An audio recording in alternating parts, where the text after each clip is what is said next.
go. So people can have access to the slides. So if you want to follow along, great. I'll also send them to Jim so that he can send it out with the email as well. I'm sorry I couldn't send them ahead of time. I was doing things last minute. Oops, because sorry. This is too. All right. So a little bit about me. I am a genderful transgender man. This means that I was assigned female at birth, but I identify as a man, but my version of manhood is not so rigid that it has to exclude femininity or femaleness. I am bisexual. I'm ambiamorous, so I'm comfortable in both a monogamous relationship as well as a polyamorous one. I'm disabled. I had a TBI a few years ago. I'm neurodivergent. I have ADHD. I have an average body size, and I am Polish American, second generation. I speak Polish, although not nearly as well as I used to because my grandma passed away and I don't have anyone to speak it with. So if you know of any Polish speaking people that are, trans friendly or queer friendly, please connect me with them. That'd be great. Land acknowledgement, living uninvited in the ancestral land of the Tongva people. I am the founder and CEO of the Affirmative Couch. So we provide online continuing education on working with sexuality and gender. I'm also a licensed psychologist in private practice at the Outcouch Psychoanalytic Psychotherapy. I'm adjunct faculty at Antioch University, Los Angeles, at Rice Davis, at Cal State LA. I've also been at Mount St. Mary's. I've been at Pacifica. I've been, at Alliant. I've been all over. And I also am a proud animal foster parent. So Pinecone may come and join us for the presentation. She is our foster kitty. Melissa I may do a, plug if you know of someone wanting to adopt a cat, because she is very cute. Limitations. We only have an hour, and so we're not going to be able to cover everything. I'm going to try and kind of boil it down to the basics. Risks. We are going to be talking about sexuality. We're going to be talking about gender. We're going to talk about consensual non-monogamy. We're going to talk about kink. I also swear, so I just kind of like to give that caveat of like, if I'm gonna say fuck shit, damn. So I'll just get that out of the way. Okay, so outline. So we'll start with terminology, and then we'll talk about the fundamentals of affirmative therapy. Like, what does it mean to be affirmative? How is that different from being a friendly therapist? And kind of leave some time open for discussion. So note on questions. I adore questions. Love them, love them, love them.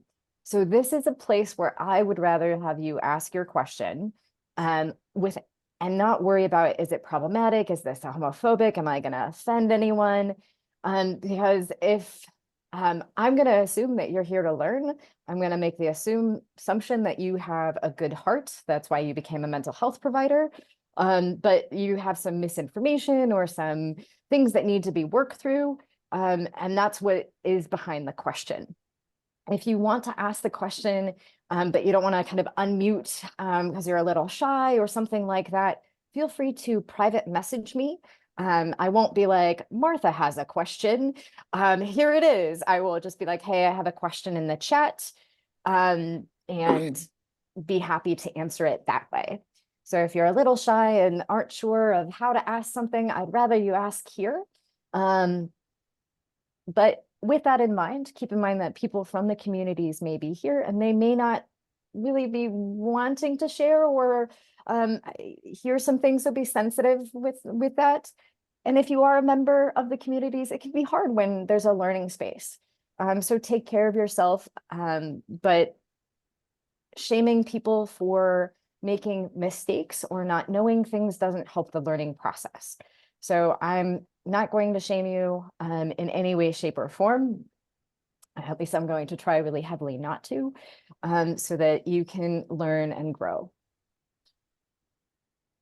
All right, so let's start with terminology. And if at any point I'm going too fast or you don't understand something or you're confused, just speak up. I'd rather have this be engaging because it's also after lunch. So it can be easy to kind of nod off a little bit in the afternoon. So it may be helpful to stay engaged, but just by speaking up. Okay. So first we're going to talk about the umbrella of sexuality. So sexuality has a couple different components to it. So it's going to have sexual orientation. So sexual orientation, the way you want to think about it is, do you remember that meme a few years ago where there's the guy walking with the girl and the guy is like looking back and they have memes, all sorts of it, right? There's something where he has his head turning. He's oriented. So there's something where it's like, ooh, what's that? Right? So for some people, that's based on sex. So what I mean by sex here is anatomy, right? Some people are like, I get hot and bothered by cocks, or I like playing with pussy. And for some people, it's not about the sex, it's not about the body parts, but about the gender identity. I'm into women, I'm into men, I'm into non-binary people, and the anatomy doesn't really matter. For other people, it's actually about the gender expression that can turn the head, so to speak.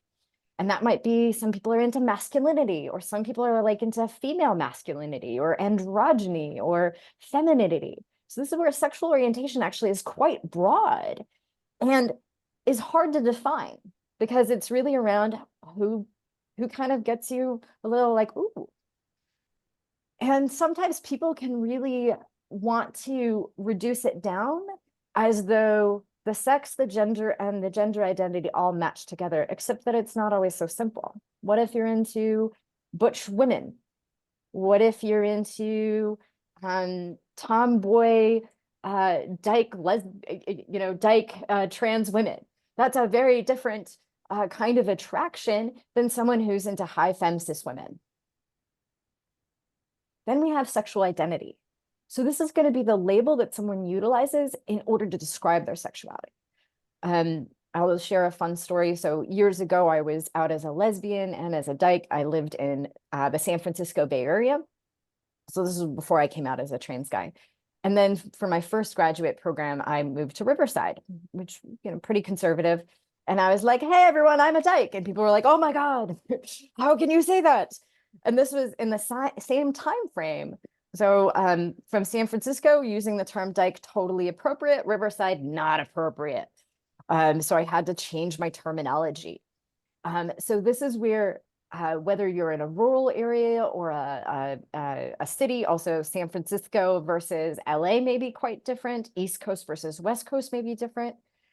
Race may come into play with what a label someone utilizes. So you might hear like same gender loving. You hear a lot more with people of color than you'll hear with white folks.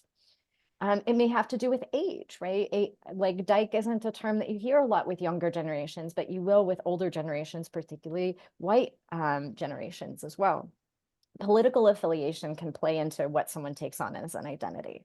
Someone could also refuse to take on a particular identity because of internalized homophobia or biphobia. Be like, oh no, I'm not really gay.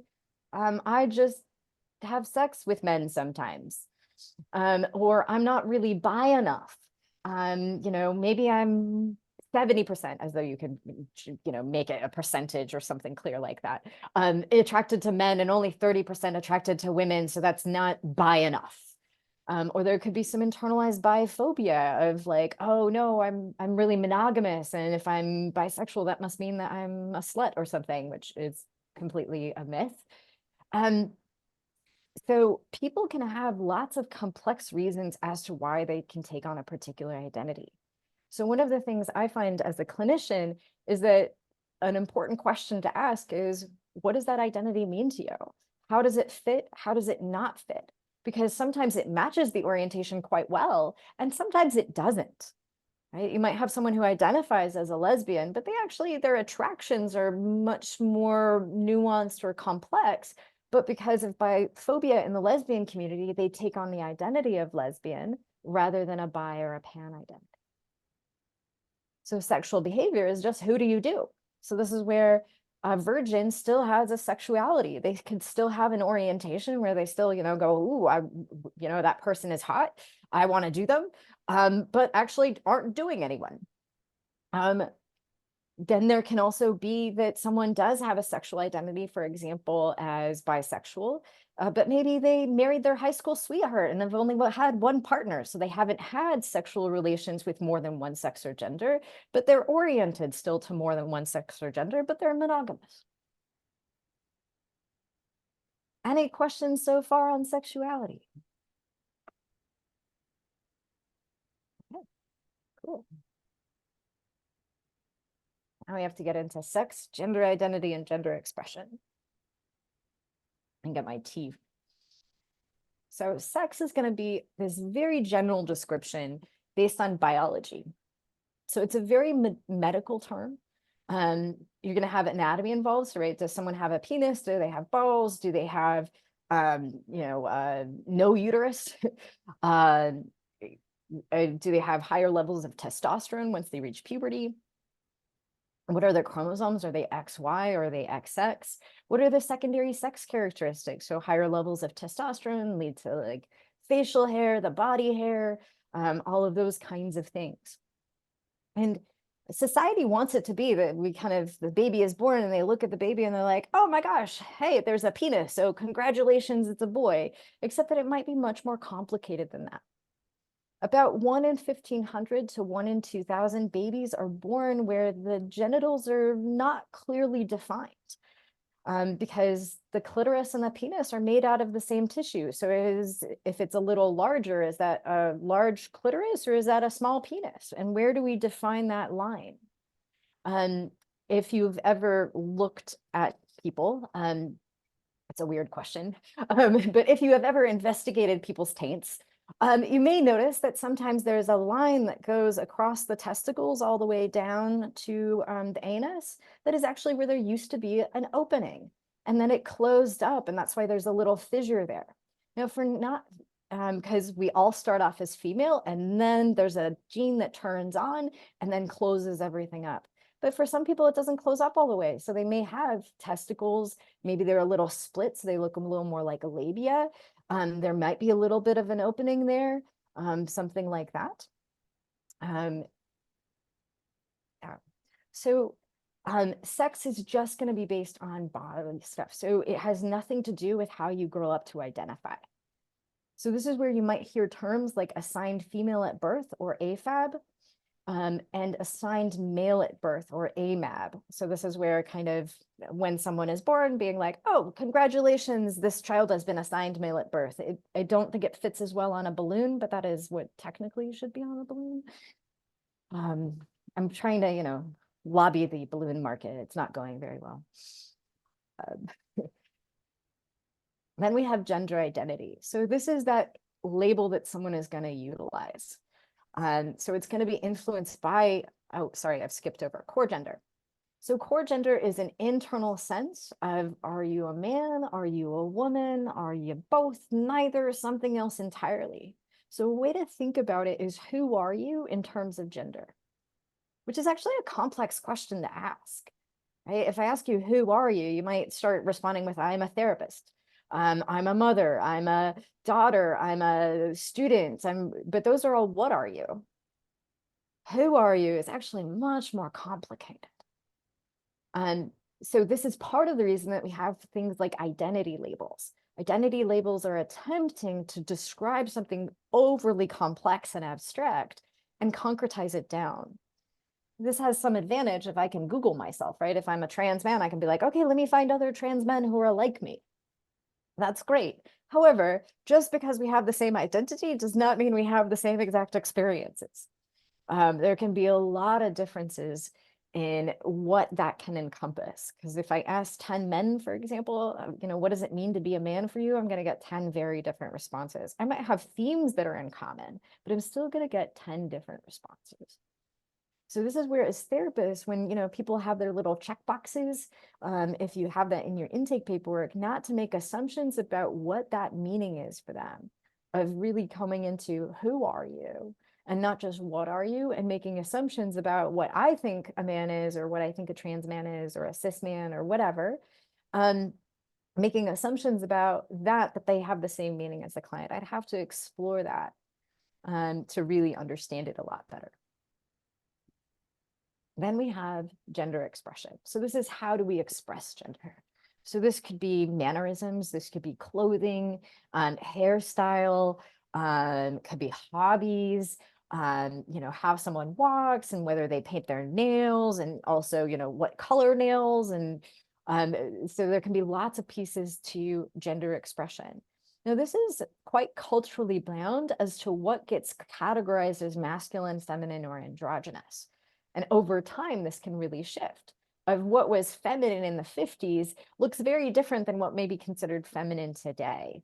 It also is going to be very different culturally of what's appropriate clothing, quote unquote, in Europe versus Asia versus here in the US. So it's really important to keep culture in mind here.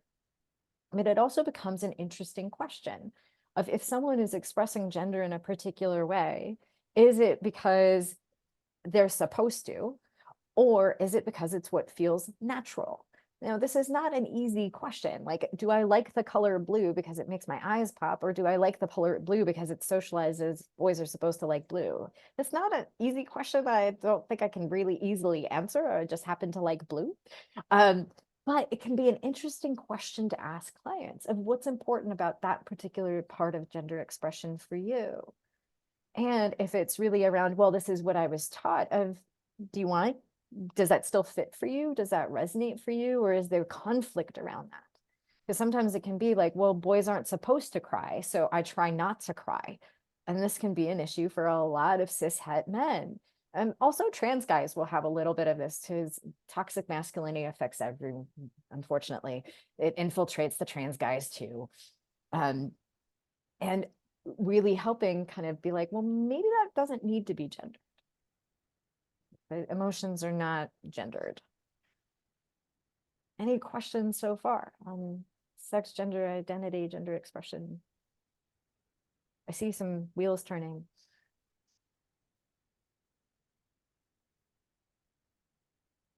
Just want to pause and give space before I dive in. Because I know I talk fast. I'm like, I got an hour. I got to get through it. All right. So cisgender and then transgender. So the term cisgender and transgender actually come out of organic chemistry. So this is where we can nerd out a little bit. So in organic chemistry, if the bonds are on the same side, they're called cis bonds. If they are on different side, they're called trans bonds. So you can think about transatlantic, right, going across the Atlantic. So when someone's sex doesn't line up with the sex assigned at birth, the sex assigned at birth doesn't line up with their gender identity, that's the most expansive definition of trans. So this is where it could include someone who's like, I was assigned female at birth, I'm a macho guy. Or it could be someone who's like, I just don't identify as a woman. So there's a wide range of what trans could encompass. So some people in the community, this is where it's a little debated right now, we'll have transgender be for only kind of binary trans identities, and then we have non-binary as another identity. So this is where you might hear trans and gender non-binary or gender non-conforming as kind of an umbrella term. I'm going to use trans in the most expansive way where it's inclusive of non-binary identities as well. So basically it's non-cisgender. But not everyone uses trans in that kind of exclusive umbrella term. So this is where also as in clinical work, thinking about what does that mean to you? You know, a lot of cis people don't necessarily identify as cisgender. They're just kind of like, oh, I'm just a woman and haven't really thought about it. And that's one of the privileges that comes from being cisgender. You don't have to think about it. But it is also something that is kind of sad because then there's no gender achievement, right? So if this is where, if you think about Erikson's work around identity development, identity achievement included two different things, and one is exploration and one is commitment. If you have commitment without exploration, that's identity moratorium. And I would argue that a lot of cis people or a lot of heterosexual people are just like, oh, I just never thought about it. Versus, let me really explore. Is this my sexuality? Okay, yep, this is cool. It's a very different kind of thing. It's a privilege that we have in the queer and trans community. I digress a little. Minority stressors. So this is a concept that comes from Meyer back in 2003. It's been expanded upon to think about race, to think about disability, to think about trans community. I'll even show what the original model looked like, as well as an updated model for trans folks in a little bit. But it describes the chronically high levels of stress experienced by members of oppressed minority groups. There's a video that, if you were unfamiliar with this, that I highly recommend looking up around microaggressions and mosquito bites.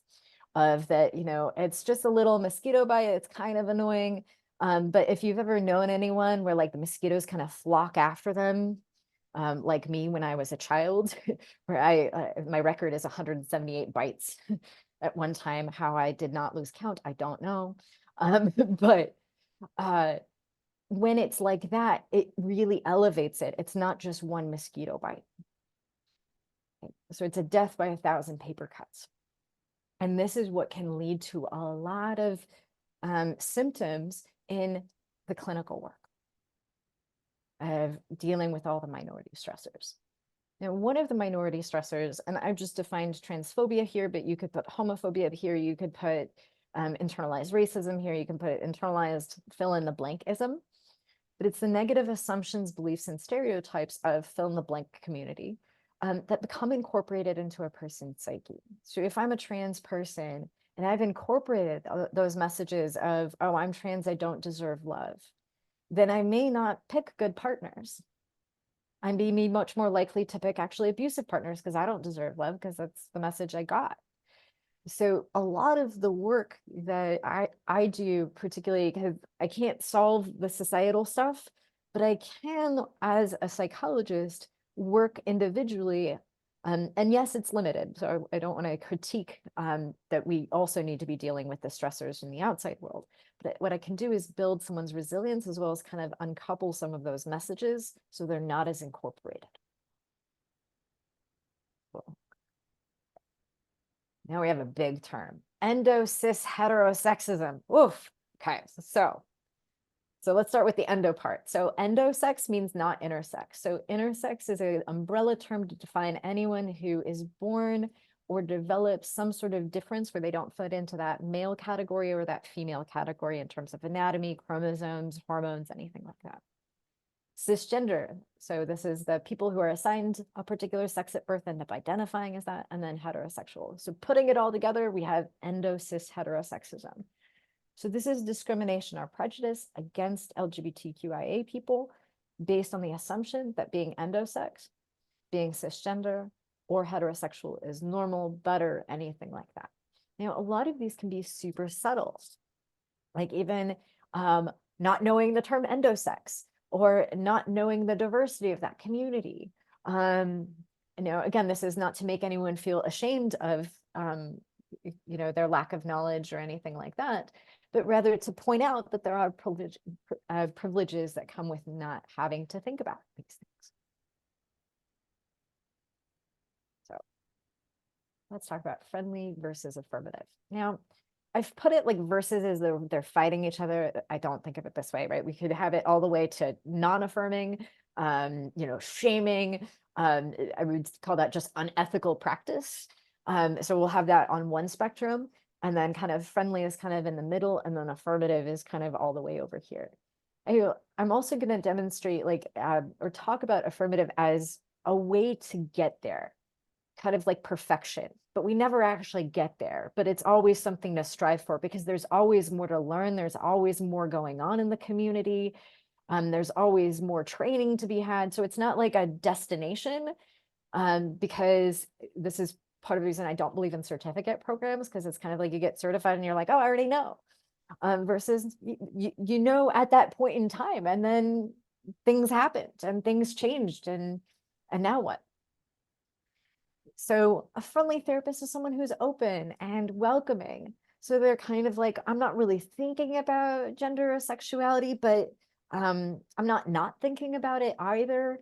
Kind of I'm friendly to seeing whoever comes into my office, something along those lines.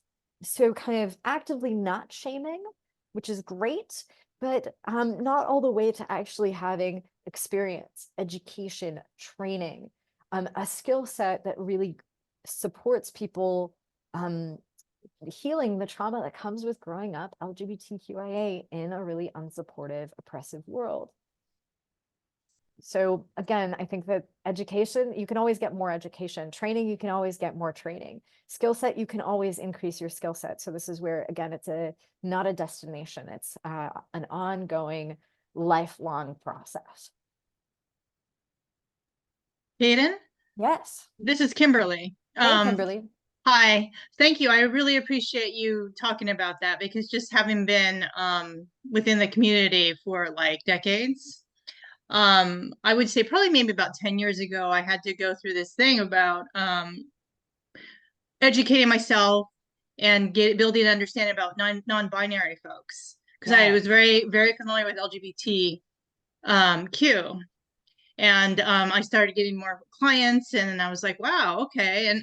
And I had a consciousness about it even, beforehand, use of they or Z or, just other pronouns. But it, when it started to become much more prominent and discussed, I had to really, just open myself up and to learn.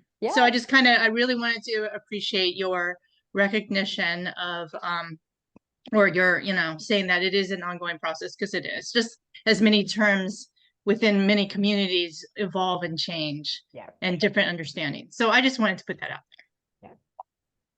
And I think you also bring up a really great point of just because someone's from the community doesn't necessarily mean they have the education, training, and experience to do the clinical work with that community. Of that might give them a leg up in some ways, but it also may actually be a barrier in others. In the sense there. of if Right. they have it work through their internalized stuff, then they may actually be acting it out with clients without even realizing it. And I think like so much so much is about a willingness to be open, to learn, to not think you know it all just because you have some education. And I think that's probably when we're talking about cultural humility. Yeah, yeah, yeah. So there can be a I know stuff and I don't know everything.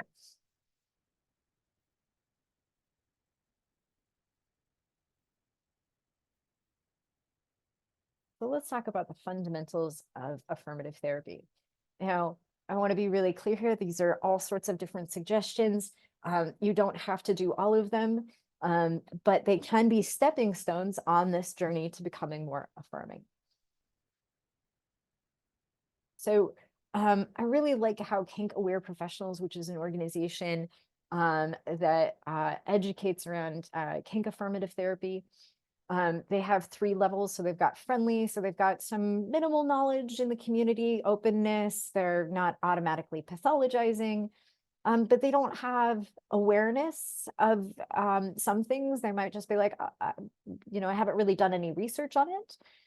Whereas that's where we're going to go a level up. So this is where people actually, are aware of concepts that are important to the subculture and experience with more than 1 or 2 identified clients, and then moving up into knowledgeable. So I kind of like this as kind of another way to think about the scale. So in a friendly versus affirmative, again, I make it sound like this is fighting each other. They're not. We're not doing WWE smackdown of friendly versus affirmative therapists. I don't think we need to be infighting about that. But friendly therapists are most likely not going to be aware of all of the guidelines of best practices or the most updated guidelines.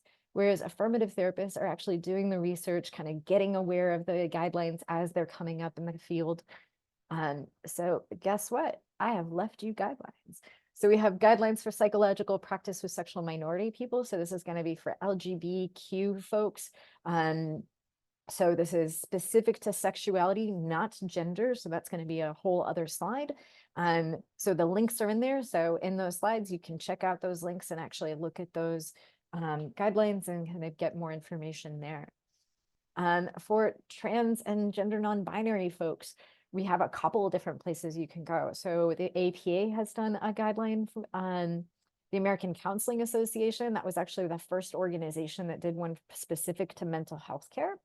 And then there's WPATH. Now, WPATH is a little bit of a mixed bag because historically it wasn't always the most affirming because the organization was run by a bunch of cis people. However, in the latest version, it has made some significant shifts, that it's not as much about gatekeeping and really around thinking holistically about trans folks. It is an interdisciplinary organization. So the chapters for mental health are just a couple, but there's education, there's medicine, there's endocrinology, there's surgery guidelines, there's institution guidelines, which for those of you that might be working in a residential facility or a psych hospital, those might be good to check out. It is a long document. It's over 200 pages, but heavy duty research. And those are considered the standards of care that talk about also what goes in a letter that you might need to write for a client seeking surgery or seeking hormones, although I don't get hormone letters very often anymore. For kink and consensually non-monogamous or ethically non-monogamous people, we have clinical practices and guidelines for people with kink interests. It's kind of included sort of in there for consensual non-monogamy. There is a group right now working on creating guidelines that is specific to ethical and consensual non-monogamy. It is not out yet, but soon, hopefully. So this is where even the fact that we have guidelines for kink folks, but not for polyamorous and consensually non-monogamous folks also tells you a little bit about where the field is and which communities kind of are moving forward and which ones are a little bit further behind and needing a little more extra support. So friendly versus affirmative, thinking about diversity. So friendly therapists can sometimes lump everyone together as though they're one homogenous group. It's like, oh, I've worked with a gay man, therefore I know what it's like to work with a bi woman. No, you don't. Those are very different populations. Or for me, I specialize in working with trans and non-binary folks. I've worked with some that have been gay identified, but have I worked a lot with the cisgender gay male population? No, not particularly. I haven't had a cis gay male client in 10 years. So would I say that's an area of expertise? No. I would put myself kind of in friendly in that grouping versus trans folks much more in the expertise. So even in LGBTQIA, I don't have expertise on all the letters. I have more expertise in some areas and less expertise in others because it's such a huge community. So affirmative therapists try to have as much awareness as possible of the unique challenges of each of the communities. Now, are you going to be an expert on all of them? No, even I'm not. But this is where if a client were to come in, I make a decision of, do I have enough competence for this particular client, considering their identities, considering their intersectional identities, considering their clinical issues that are presenting, and all of those kinds of things, so that I'm taking them on and taking them on ethically. So this is a very big slide. I will spend some time here, so breathe. So we're going to think about identity like a multi-layered cake. So there's going to be a physical layer. So we could think about this in terms of, like, for example, I identify as a tall person or a short person or athletic, or as I have a penis or I have a vagina. That would be all kind of bodily characteristics. You know, for some people, their bodies are really important for their identities, right? This is where someone could identify as a fat person, right? And have a larger body size. And for some people, they may be like, no, I have a larger body size, but I'm not taking that on as an identity, for example. So sex is going to be in that physical category. Then we're going to have essentialist. So essentialist is intrapsychic. It's just within one's own mind. It could never be expressed to anyone else, right? So I could have an essence of I'm attracted to women, but never tell anyone, or I'm not attracted to anyone and never take on an asexual identity. Socially constructed are going to be those labels that people utilize in order to be like, this is what I am. Often they're using it to describe who they are, except that you can't really describe who you are. It's way too complex. Enacted is going to be how are you behaving, right? So if I identify as someone who's trustworthy, do I lie or not? So this is where it can go even outside of sex or gender. It's just that we're going to be thinking about it in terms of sex or gender. Relational, right? If I'm a guy, and as you can see, my pronouns are he, him, his. So if you accidentally misgendered me and said, you know, she, that would be where we would have some conflict in terms of relational gender. I want to be related to as a guy. And then communal gender, that like, I don't really want to be part of a fraternity, but if I was in college, like that I could feel welcome, I guess, but like men's spaces that I could feel welcome. So this is where we could have it in terms of sex is just on its own and physical. Gender, we've got core gender, we've got gender identity, we've got gender expression, we've got relational gender, we got gender community engagement. Guess what? Sexuality. We also have those layers. Romanticism. So this is where, who are you romantically oriented to? One of the things that you may hear, particularly if you're working with bi folks, is talking about, well, what if I'm sexually more attracted to men, but emotionally more attracted to women? Who do I end up having as a partner? And we may have all had these experiences where like there's someone that's like such a good friend and we're like, oh my God, if I was into you, we would make such a great couple, but I so have no interest. Or vice versa, where it's like the sex is so freaking hot and yet you would make a horrible partner. But imagine that separated based on sex or gender, where someone, all their partners, super hot sex with women, but they have no interest in a romantic relationship, right? So there can be a mismatch there. So helping clients work through that kind of stuff. So often the sexuality identities and romantic or affectional identities are kind of blurred together.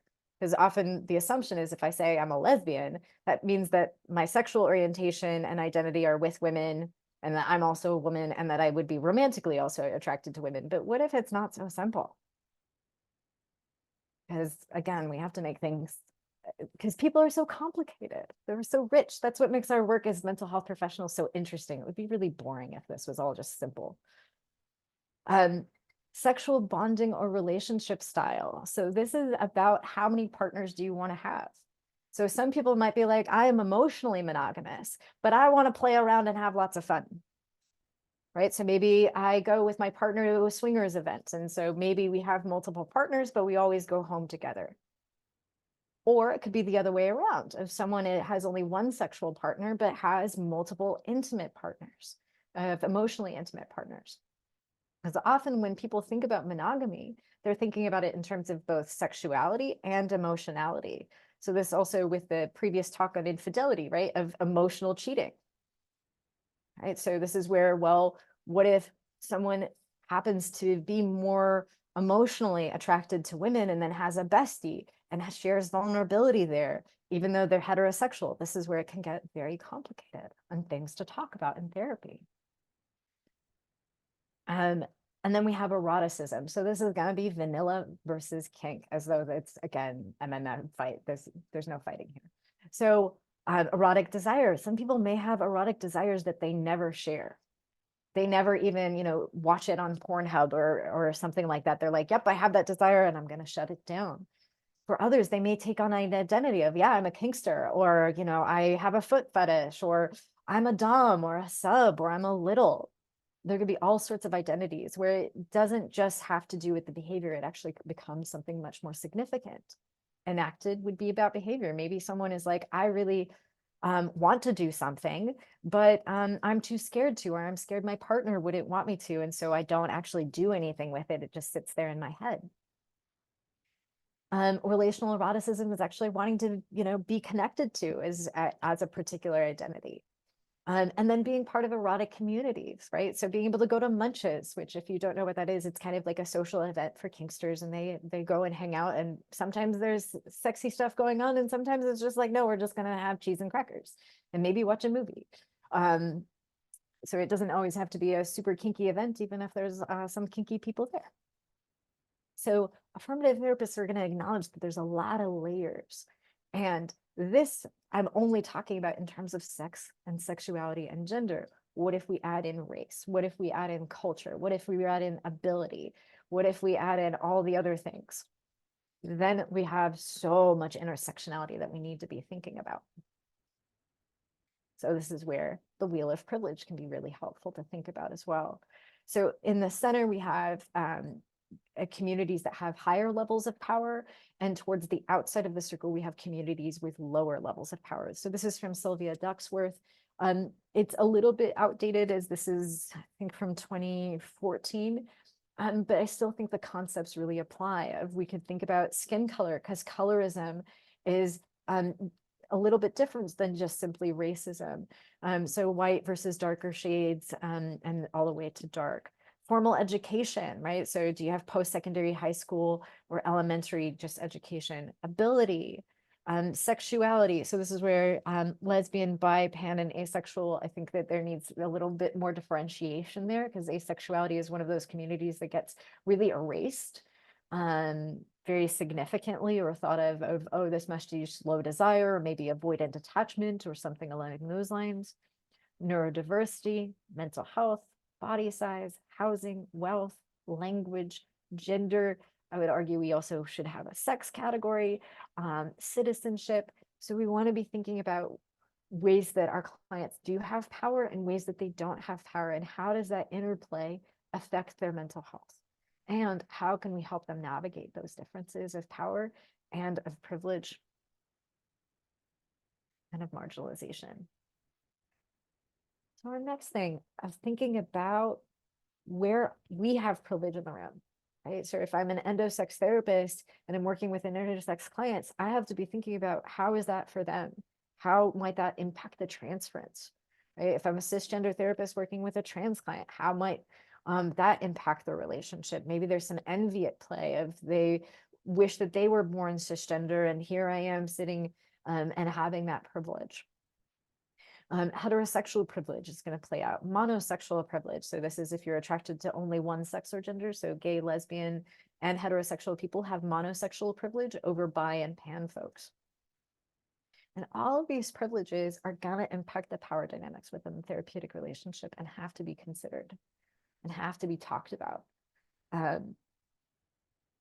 This is not to say that you need to be identical to your clients, because I don't think that's possible a lot of the time. And if I was responsible for treating all the trans people, I would have an overwhelming practice and I would burn out. This is where we need our allies to stepping up to the plate. And some clients do need to have a trans therapist for whatever reason, and some actually need a cis therapist for whatever reason. And so this is where we do need affirmative therapists of all sorts of identities. But regardless of the identity, thinking about how the identity can impact the therapeutic relationship. Resources. So resourcing is a lot of work. So this is where sometimes you don't know all of the resources, but you know who the gatekeepers of the resources are, right? So for example, I may not know all of the trans or LGBT groups in LA, but I know about the group list from Jim. I'm just going to give a shout out to Jim's group list. Right? So I don't necessarily need to know everything offhand, but I should know some gatekeepers of the information so that I can bring up the information easily if I need to. So ideally medical care, do I know who are the trans-friendly medical doctors in my area? And not just the ones that are doing hormones, but what if I have a client who's like, I have acne from my testosterone, and they need to find a dermatologist, and I know where to find somebody. Social and community services, so support groups, therapy groups, meetup groups, those sorts of things. I also find it important that if I am going to make a referral to a support group, if calling or a therapy group, of calling that therapist ahead of time and being like, hey, can you tell me a little bit about the group? Because if, let's say, my client is freshly out, like a little baby trans person, and they're like, or still questioning, and it's a group where everyone's been out for 20 years, even though it's a trans group, they may not be appropriate for that group. Or if my client is a Black trans woman and the group is a trans group, but it's all white trans men, it may not be appropriate for me to make that referral. So getting a little information of the makeup of the group. Is it a mixed group of like all trans folks? How long have been people out? Those kinds of questions can help me in making my referrals. Thinking about religious community, because there can be a lot of religious trauma for a lot of LGBT folks. And so thinking about where are the safe resources for people to learn and connect with community and with faith, right? So things like queer theology and whatever, great marketing there, Jim. Legal services. So what if my client faces some discrimination or they need a name change or something like that? Do I know where those resources are? The Transgender Law Center is a great resource.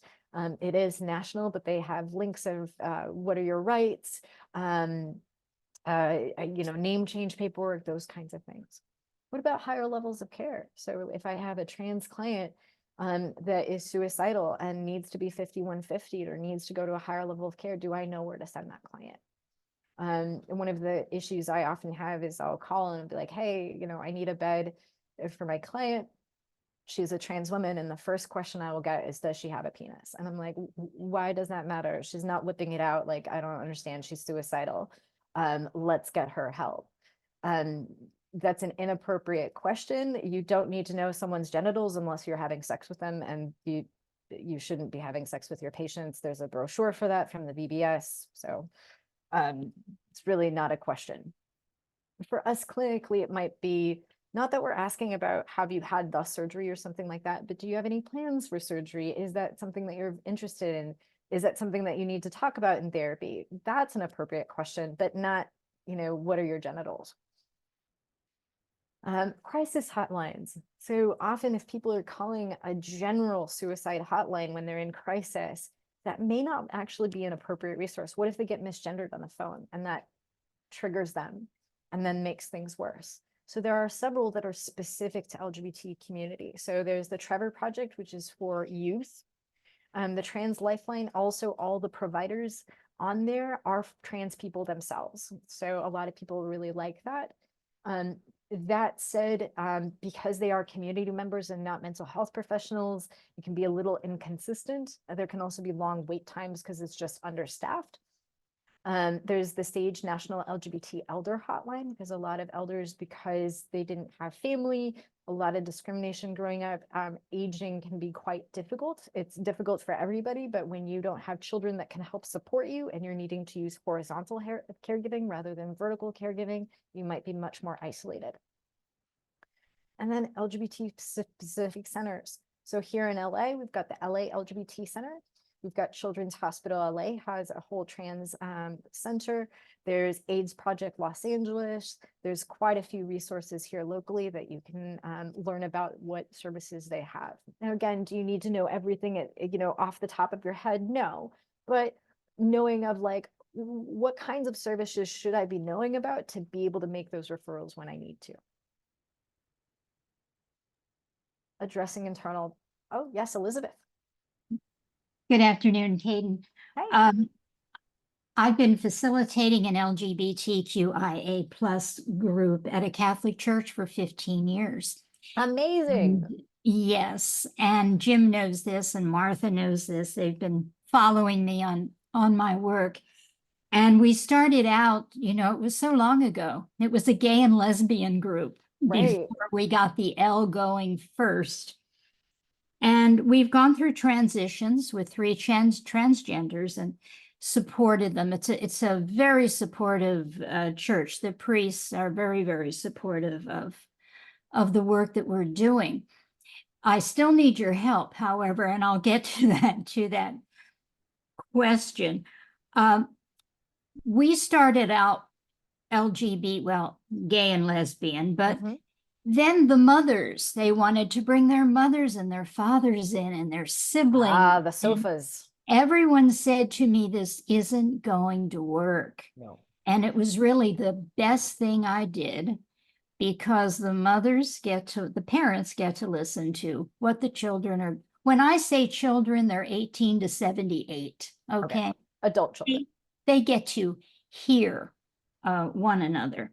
And then the siblings came in, and then we have people who are just supporters. Now, with an age range like this, my biggest problem almost every week is a young man will come in and use the word queer. Yes. And the one particular old man goes nuts. Because understandably, I mean, to him, the word queer is he's thrown out of a bar and there's a cop's foot on his head and he's being called a dirty queer. And he can, he cannot shake that. And the young ones say, it's just a word, why is this so upsetting? Well, so that's what I need help with, because it occurs so frequently. yeah. It's very hard with a mixed group. Yes.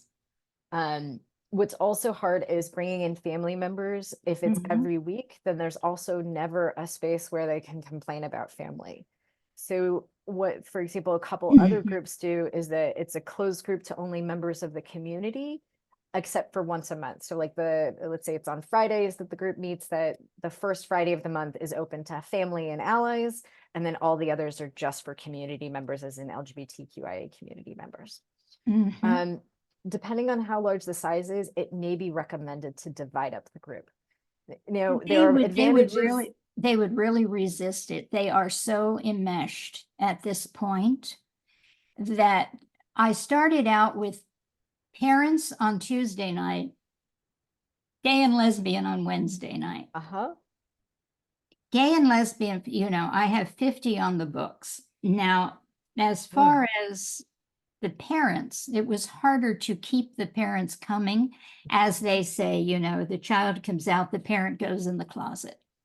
So at that point, I asked the LGBT, and they said, no, we would really like to have them brought in.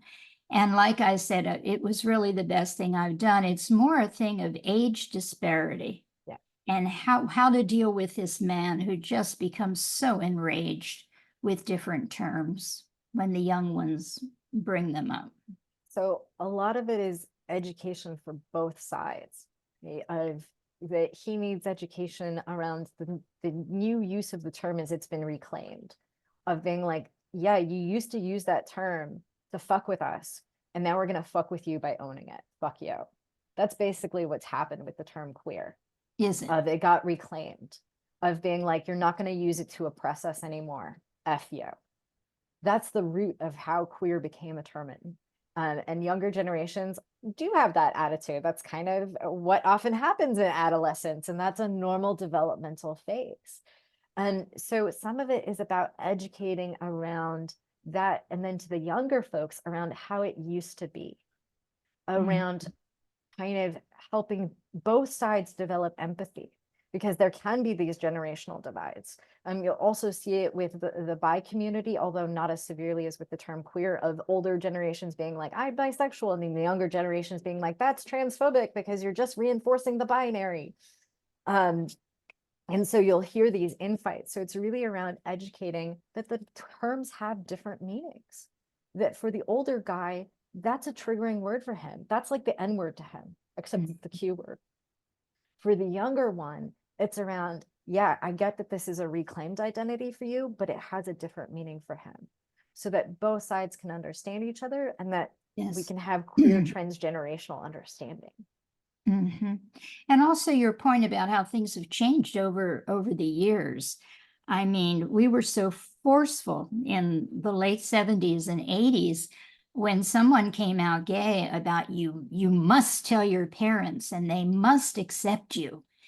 And we have learned since then that it takes about 2 years for parents to adjust, if we're lucky. If you're lucky, yeah. Yeah, for parents to adjust. And the child may know that they were gay for quite a while. Well, this is new to the parent. So don't come out in August and then bring your lover to Thanksgiving dinner. We need to be sensitive here. And that's another place of building happening. Empathy, of the Yes. queer person / the trans person, maybe like, why don't you just accept me and use the right pronouns? I've explained it to you 20 times already. Exactly. Whereas the older person is like, but this is new. This is hard for me. I've not had to think about gender, or I've not had to think about sexuality before. And so there can be a lack of empathy from both sides. And that's so much of our work, of how to have people have empathy for each other, of being like, yeah, I get it's hard that your parents are misgendering you again. And it is hard for parents to switch things around. Of course, and I make mistakes. We all do. Thank you. You're welcome. Melissa also works a lot more with Christian communities than I do, so she may be someone that's good to consult with as well. Okay, thank you. So she can put her contact info and so you can connect. Addressing internal biases. We should never stop exploring our internal biases, right? Around what's our own relationship to the word queer, and do we get reactive around it? You know, what are our biases towards particular populations or particular activities of like, oh, I would never do that thing, or something along those lines. So this is something that we never can get rid of in unconscious. There's always going to be stuff there. So again, it is not a destination that suddenly you have everything conscious, but continuing to do that work and continuing to be open to, there might be more shit in there. This is the Riddle Homophobia Scale. This is from 1994. It's an oldie but a goodie, but I love thinking about nurturance and appreciation on the higher levels. So repulsion, pity, tolerance, acceptance, support, admiration, appreciation, and nurturance. And so he was thinking about this in terms of homophobia very specifically. But if we're just like, I accept my gay clients just as they are, great. But there's more you could do. You could move into support. You could move into admiration. What's it like actually coming out in this world and being out and proud? Wow, that's so cool. Appreciation of really appreciating how much LGBT culture has changed our society for the better and opened things up. And nurturing is not just being a performative ally of being like, I have my little rainbow flag, but actually, how do I nurture these folks to really continue the growth and change in the world? So again, it's a spectrum that we can all be working for to improve upon. The waiting room. So affirmative therapists can have flyers or business cards for local resources, right? So this is if I know there's a hormone clinic and I know they're having like a free hormone day or something like that, because sometimes they'll do them, I'll have the flyer for that event. Having LGBT literature there, it's not just, you know, National Geographic or Architecture Digest and my, you know, very neutral kinds of magazines, but actually something that's very queer specific. You know, the Advocate, I will say, has lots of evocative images of gay men. I'll just say that. So if you're working with children, that may not be an appropriate thing to have in your waiting room. So that's for adults. It's not pornographic, but it porn adjacent. It's very evocative. So this is where maybe if you're working with kids, you've got books in the waiting room. So like books like Red, which is about a little blue crayon that is labeled as red. It's very cute. So, or, you know, or Tango Makes Three, I think is the name of the book, where it's about penguins and, you know, they adopt they're two gay penguins and they adopt another one. You could have images, right? So little flags. So it doesn't need to be that you have, you know, a rainbow's exploded in your office, because that may not be affirming to someone who's freshly out or a parent whose kid just came out. They may go, oh my God, this is overwhelming. Whereas someone that's been out for 20 years and they're like, fuck yeah, this feels great. So this is where finding that balance, that someone walking in doesn't go, oh my God, you know, there's a trans flag out the window, I'm going to be labeled as trans, but that they walk in and they can still feel safe. So there's a balancing act there. Intake paperwork.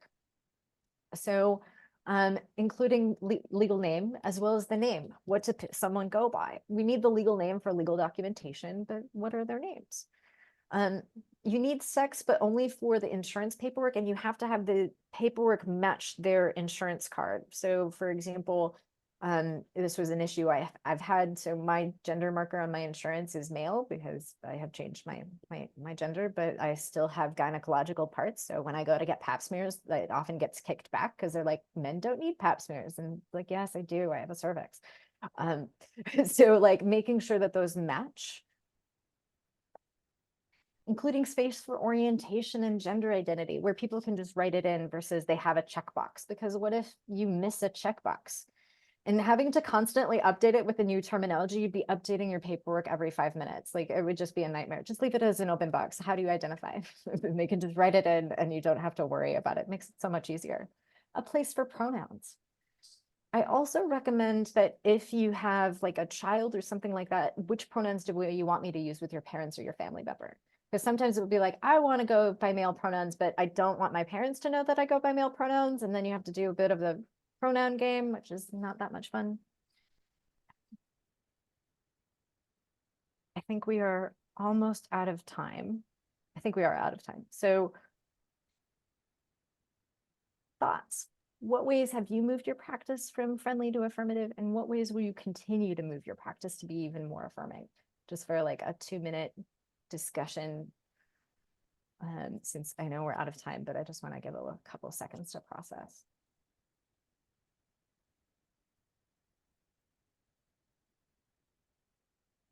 Go ahead and say something. I left Simple Practice in October and I moved to Owl. And I actually had to leave Owl because even though on the client facing side, they weren't dead naming any of my clients, they were consistently on my side. And I knew that if they were going to keep doing that on my side, that at some point it was going to end up where the client saw it. So I moved over to Sessions, which has been great for being more affirming. And I love their paperwork. And you did make me think, because you can write the pronouns on there and I don't know what the client sees. And so for my kids, most of the kids that come to me, their parents know that they're trans, but just in case they don't, Yeah. they can figure that out, what that looks like.